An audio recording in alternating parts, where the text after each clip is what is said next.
Kampung Siglap ni adalah satu kampung yang takkan dilupakan oleh saya lah. Kita rapat dari kecil, semua bangsa Melayu, Cina, India, Serani, dan kita get along dari kecil, jadi sudah jadi kebiasaan. So basically, if you want to know, Crave sebenarnya bukan start daripada Adam Road juga, tapi start from Kampung Siglap.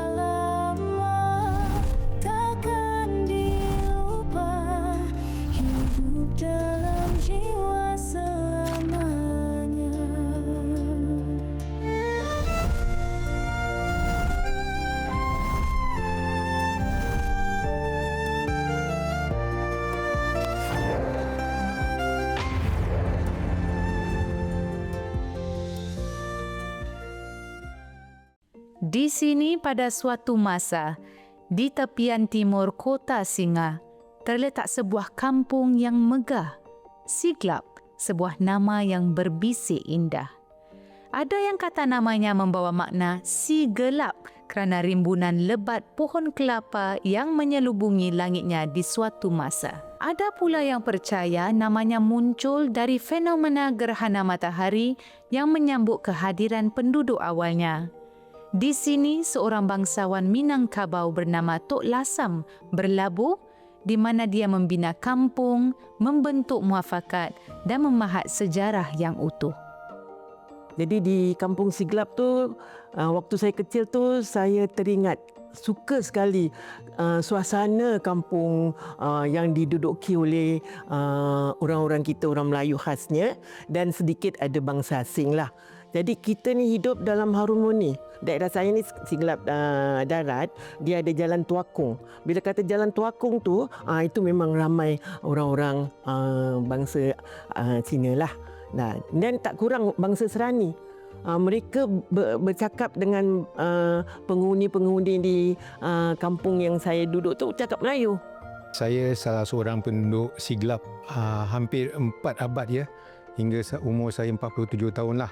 Jadi saya dilahirkan dalam tahun 70-an dan menetap di rumah kampung aslinya Siglap ya, dan saya juga dapat merasai hidup di Siglap di zaman sedemikian, bermaknanya di rumah batu lah. Bila kita tengok ini hari, bandingkan dengan dulu, beza tidak ada kondominium dan rumah-rumah yang lama masih ada, tapi banyak sudah upgrade, tukar design. Jalan-jalan ni sama. Kampung Siglap should cover daripada St. Patrick's School sampai ke Bedok Corner. Bagi anak-anak di Kampung Siglap, sekolah bukan satu-satunya tempat belajar.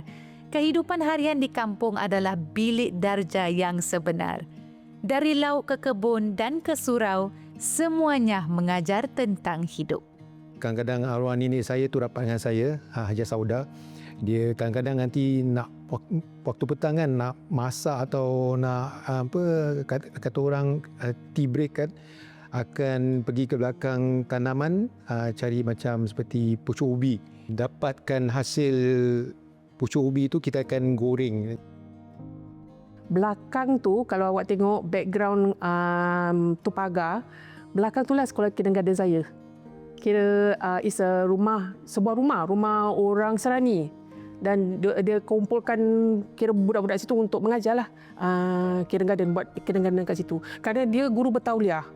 Kepercayaan orang kampung, oleh kerana dia Eurasian, dia Serani, dia pandai, ada keturunan orang putih, pandai berbahasa Inggeris. Memang tempat tu lah untuk belajar. One thing about Kampung Siglap, we have a Siglap CC. So the CC sebenarnya, I tell you what, memang government kita memang bagus lah. Dia akan, you make one big screen. So every weekend, dia buat movie. So every of us will come down dengan makanan semua. Dia akan sit down, we tengok the movie. It's for free. And then bila ada bola, also the screen will come out, the same thing. Sampai buat satu klub sukan Siglap FC masa tu bermain bola di Opera Estate. Itu satu padang sampai sekarang masih ada. Bila saya akan pass by nampaklah tu padang akan idap balik memories lah. Jadi memang banyak perbezaan lah antara zaman sekarang dan yang dulu. Sewaktu tinggal di kampung tu memang banyak togetherness, banyak kita sama-sama bilang kaum, get together, dan kita rasa suasana kampung tu, the spirit of kampung is different from right now. Di Kampung Siglap, tiap perayaan membawa warna dan rasa tersendiri. Hari Raya dengan ketupat dan lemang, Tahun Baru Cina dengan mercun memecah sunyi, Deepavali menyinari malam dengan pelita dan cahaya sari. Di sini, budaya bertemu tanpa batas dan perayaan jadi bahasa hati. Sebenarnya Kampung Siglap ni is a combination of a lot of mixed culture juga. So I can see a lot of festival. So one of the festival that nampak is the Gosman Festival. If you see Gosman Festival, the temple kalau diorang keluar daripada Jalan Tuakong, just betul-betul depan depan Siglap punya main road sekarang ni, they will make like a highlight. So everybody will come out. Macam cinggir like that lah.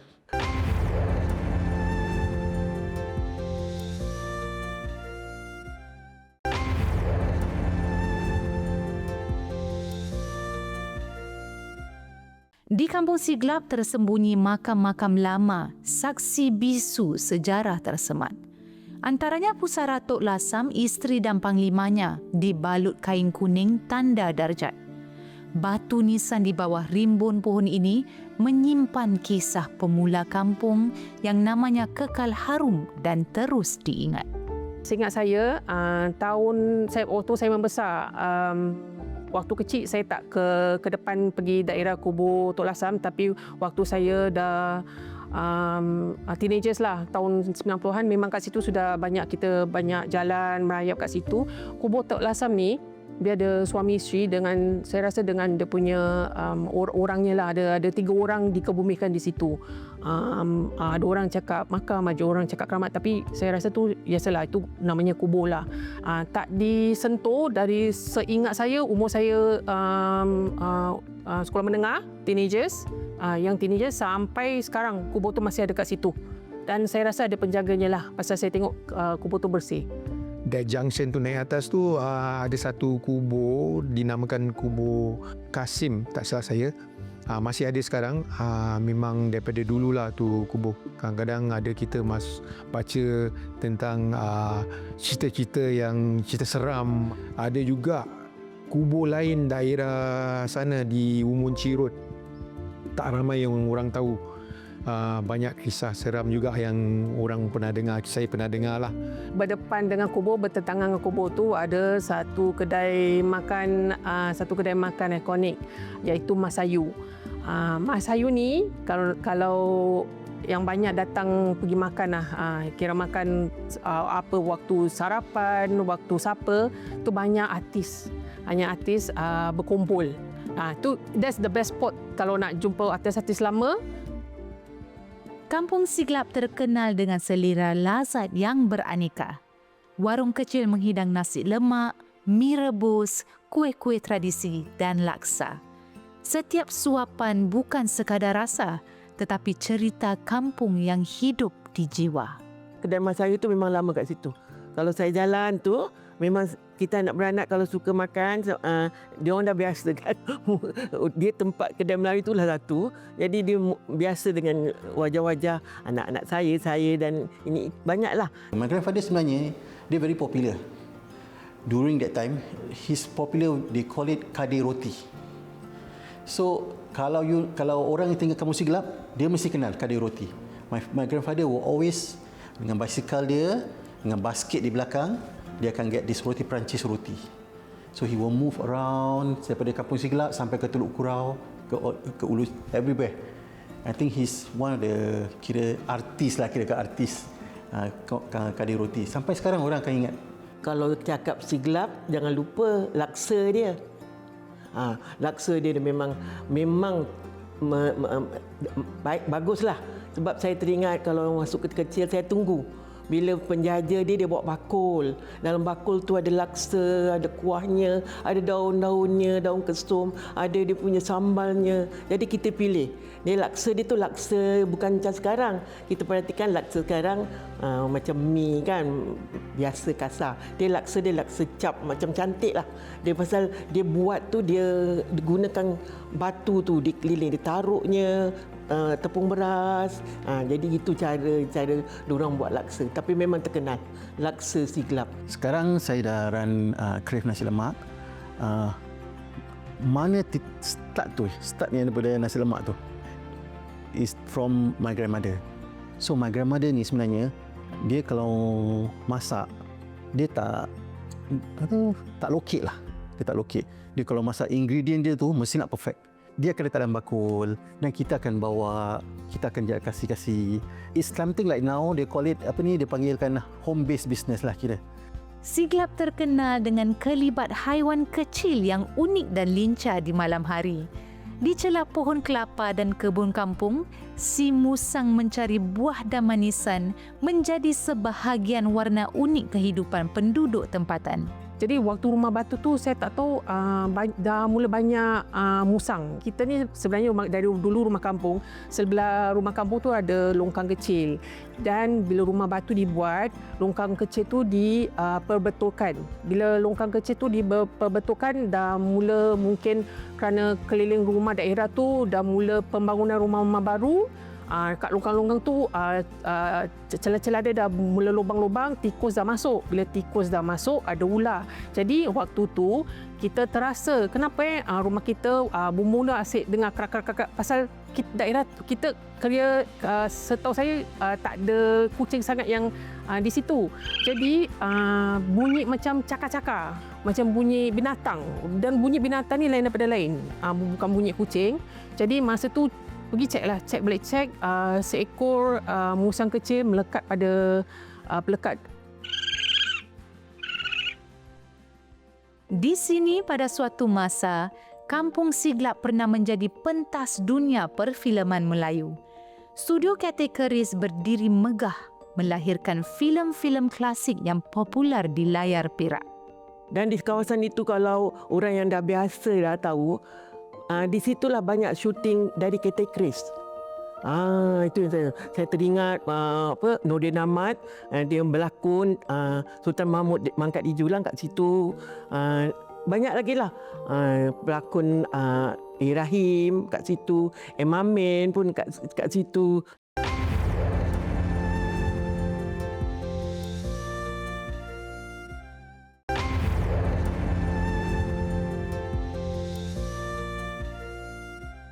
Di sini pada suatu masa, Masjid Kampung Siglap yang dibina hasil dari sumbangan dan usaha gotong royong para penduduk menjadi pusat nadi rohani.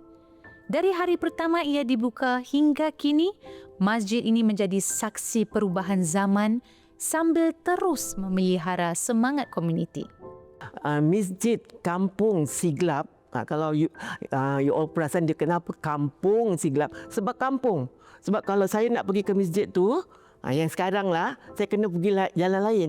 Tapi dulu, daripada Jalan Sepadan tu saya tembus kampung tu sampai masjid Kampung Siglap. Bila nak didirikan, kita ni gotong royong kumpul duit. Itu yang bangunan tu. Dan awak kalau pernah dengar masjid Kampung Siglap pernah terbakar kan?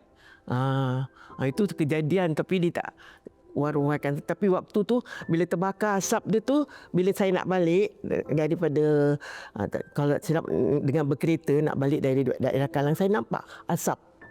Saya kata dari mana ni? Sekali dengar orang cakap dalam telefon ni, masjid Kampung Siglap tu, saya nak menitik air mata. Masjid Kampung Siglap terbakar tau. Masjid Kampung Siglap tu, kita berkumpul lah tengok kan terbakar. Kampung Siglap punya masjid ni special sikit for me lah. Pasal I daripada kecil, kita selalu subuh-subuh akan ke sana. So Kampung Siglap ni, Masjid Siglap ni, dia pernah ada satu perigi. peliknya air tu air tawar. Orang buat mandi, air buat mandi. Tapi dia akan ikut dia punya tide. Kalau rasa air pasang, air perigi tu akan naik. Air surut dia akan turun. Tapi air dalam perigi tu tetap air tawar. Kampung Siglap ni ada perigi, masih ada perigi sampai sekarang. Dia simpan perigi tu membuat kenangan lah. Sebab tu kalau orang kata mijit Kampung Siglap tu orang senang tangkap siglap. Itu dia. Jadi selepas mijit Kampung Siglap tu perairan belum ditambak. Kalau sekarang kita nampak ada highway kat situ, ada kondo lah sekarang lah. Kalau datang, dulu ditambak berair situ. Jadi sebab apa kat situlah penduduk mencari nafkah, memancing ke atau menangkap ikan. Kita punya attachment dengan laut tu memang very close lah. Ada segelintir orang Bugis, mak saya pun orang Bugis asalnya. Jadi kita macam orang laut lah katakan.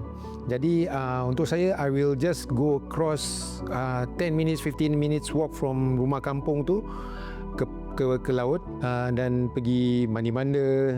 Kadang-kadang kita santai di tepi pantai. Dan seperti kawasan yang lain sebelum ini, Kampung Siglap juga terpaksa memberi laluan pada pembangunan. Pantai bergodak, pasir bergolak, laut ditambak. Lantas, tanah lapang pun luas merebak. Berat mata memandang, berat lagi bahu yang memikul. Diorang they go in stages kan. They reclaim the land sebab waktu itu sekolah St. Pat's tepi laut. Bahkan diorang tambak bikin tempat highway itu ECP sampai ke airport yang baru. Itu semua atas reclaim land.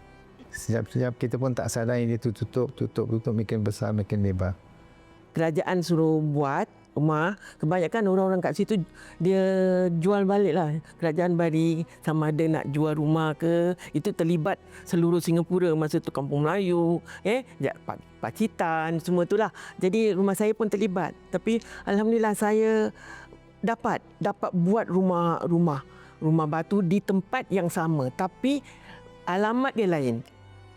Lepas banyak penduduk Siglap asli yang dah move out, we can see slowly different races coming in, a lot of new neighbours coming in. So rumah batu sudah dinaikkan, a lot of terrace houses around the surroundings of Kampung Siglap kan. Jadi banyaklah, makin ramai berbilang kaum different races datang to reside in Siglap. Quite a bit sad pasal we are kira macam dah happy kat situ, then they ask us to go. Pasal that house bukannya satu family tinggal. So dalam ada macam I think 3 ke 4 family lah. So individual shift first. So my grandfather and my grandmother is the last one to shift out. What I miss is about memang is the togetherness lah. Pasal everywhere I go tempat Kampung Siglap ni, kita kenal semua orang. Every name kita tahu. But at rumah flats, sometimes neighbour pun kita tak kenal. Ada antara penduduk Siglap tu tak ada inisiatif, they don't know what to do, so they move out lah. Dan mak saya dengan arwah bapa saya dirikan rumah batu atas the same tanah yang rumah kampung tu. Masa tu awal tahun 80-an, kita dapat surat tu daripada pihak government dan kami diisytiharkan untuk keluar atau move away from rumah kampung lah. Segala rumah atap atau rumah kayu tak boleh diada lagi. Mak dan arwah bapa saya berusaha untuk membangunkan. There's so much attachment to it, we tak boleh macam move out from Siglap. So we hasil titip rumah bapa saya, kita dirikan rumah batu lah. When you step on the same ground that you are the naughty guy who petik jambu from people's house, petik nangka from, it feels different lah. It feel that you are still, make you feel like you are still young and still like a kid. Although I'm like 50 plus already, but when you reach there, I sit down, I walk. Sometimes just sit down in the center, just stay there for 10 minutes, half an hour. Very sad feeling when I used to drive back to Opera Estate and most of the shops are no more there, the regular shops. Dan suasana dah tak sama seperti dulu. Tak boleh cakap ngeluh saya jugalah. Saya banyak dia punya perkembangan macam perasaan tu kecil sampai besar kan. Macam saya rasa sayang lagi dengan rumah kampung. Sayang lagi dengan keadaannya. Sayang lagi dengan suasana penduduk-penduduk kita walaupun ada bangsa asing. Saya sayang lagi dengan cara kita tak payah macam dulu masih sihat, boleh bergerak kan. Saya boleh merayap. Itu yang buat berkenalan kan. Itu yang membuat saya masih lagi teringat-ingat lah. Bila masuk lorong ni saya teringat mak ni. Masuk lorong ni saya teringat. Itu yang menjadikan saya macam teringat lah sampai sekarang. Di sini, Kampung Siglap dulu berdiri. Simpulan cerita, tenunan memori. Di antara deru ombak dan rintik hujan, terukir erat kasih dan persaudaraan. Dulu salam diulit bersama senyuman, setiap langkah penuh kisah dan harapan. Tiada warna yang memisah, tiada dinding yang menghalang. Hanya sehati, sejiwa dalam sekampung yang tenang.